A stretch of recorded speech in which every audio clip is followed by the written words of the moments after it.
Assalamualaikum warahmatullahi wabarakatuh. Di bulan Ramadan kali ini saya akan mentutorialkan cara mengganti per persneling untuk motor Versa Mega Pro Monoshock ataupun CRF. Nah, kendalanya untuk pernya itu patah ya. Langsung saja kita ganti menggunakan yang baru dan posisinya seperti ini. Setelah terpasang kita pasang snap ring, kemudian kita pasang bagian ring. Setelah terpasang seperti ini tinggal kita masukkan ke bagian crankcase-nya. Kita paskan dengan as dan di bagian bintangannya. Setelah itu kita pasang persneling sebelah kiri. Kita coba naik turun over seperti ini. Udah berjalan dengan mulus ya, udah berfungsi dengan baik. Tinggal kita pasang balancer seperti ini ya. Jangan sampai terbalik. Pasang spinya. Jadi untuk balance yang agak panjang disimpan di bagian dalam. Soalnya kalau misalkan terbalik nanti nggak bakalan benar, nggak bakalan bisa muter, nanti macet. Kemudian pasang gigi primer. Nah seperti ini, posisikan seperti semula untuk pemasangannya ya. Kemudian tinggal kita sediakan gigi pompa oli ya. Gigi pompa oli kita pasangkan dulu. Nah langsung saja kita pasang. Yang ada platnya kita simpan di bagian luar. Itu untuk menahan gigi plastiknya ya, supaya tidak lepas. Kemudian pasang bos ya, bos. Nah bisa kita langsung masukkan ke bagian rumah koplingnya seperti ini.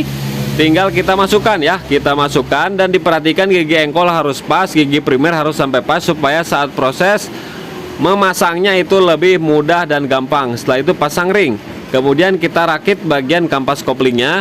Dan untuk kampas koplingnya masih bagus ya, jadi cukup kita lumasi saja menggunakan olit. Kemudian tinggal kita pasang.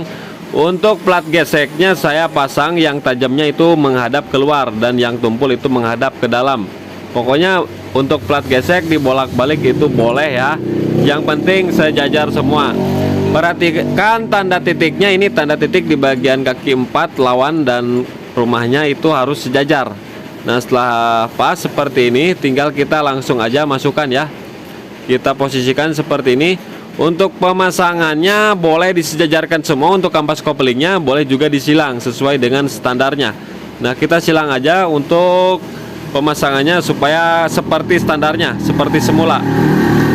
Nah seperti ini ya, disilang, ada satu yang tersilang. Kemudian tinggal kita pasang ring plat yang agak besar. Kemudian pasang mur yang kunci 19 ya. Kemudian tinggal kita pasang untuk corong oli. Nah corong olinya kita pasangkan juga. Kita cari yang pas saja ya, jangan dipaksa kalau misalkan seret. Kemudian pasang ring, kemudian pasang mur kunci mahkota. Saya gunakan kunci mahkotanya tipe A ya. Nah langsung saja kita kencangkan semuanya. Nah kita masukkan giginya, kita kencangkan langsung menggunakan impact supaya prosesnya lebih mudah dan tanpa resiko. Nah oke, setelah itu tinggal kita putar-putar, jangan sampai seret. Kemudian yang depan kita tahan juga, kemudian kencangkan secukupnya saja ya teman-teman. Oke, ini udah selesai, tinggal kita pasang bagian per koplingnya. Kita pasang platnya juga dan baut-bautnya kita pasangkan juga. Kemudian tinggal kita kencangkannya secara merata. Jangan dikencangkan satu-satu. Kalau dikencangin satu-satu nanti patah itu ya, yang dari ancurannya itu.